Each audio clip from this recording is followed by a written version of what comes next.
As I left Simon's house, I couldn't stop thinking, what a waste indeed. As acting treasurer for the group, I felt the pinch of trying to keep a strict budget more than all the others. When Jesus didn't stop the woman's reckless waste of perfume, it confirmed my conclusions. This rabbi's passivity extended far beyond this act. I, for one, intended the week ahead to be one marked by action. If Jesus were truly the Messiah, this week was the ideal time for his full unveiling and the overthrow of our enemies. I was hardly alone in believing that the Passover would be the time and that Jerusalem would be the place. The crowds gathering in the city brimmed with the expectation that this would finally be Jesus' unveiling of his victorious power over our Roman oppressors. We can all hardly wait for Jerusalem to be established as a world center of fame and power. But after Palm Sunday, I began to doubt his timing and his approach. He rode into the city on a donkey, suggesting this was to be the path of peace, not of power. It would seem that a more aggressive entry into the city on horseback and dressed in fine linens and trumpets heralding his approach, now that would have made his messianic intentions clear.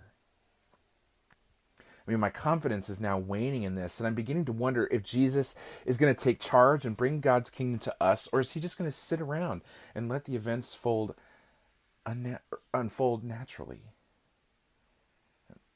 Audience note here. You can see, can't you, how my self-deception and vulnerability to the evil one accelerated? I have disregarded Jesus' predictions of his impending death and began to think that I knew better than Jesus what was best. Back to the story. And here's how my doubts led to my scheming. If the chief priests were allowed to find and arrest Jesus, he would be forced to put into motion the coming of his kingdom. Wasn't that what he kept saying he intended to do all along? What harm, I thought, would there be in moving up the timetable? Besides, the priest would pay a nice price to know where he was. The greed that had led me to dip occasionally into the money bags gripped me again. But I could do a lot with 30 silver pieces.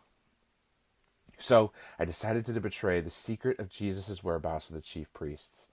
A few days after the incident with the woman and the perfume, in the bustle of Passover preparation, I slipped out under the guise of running a last-minute errand.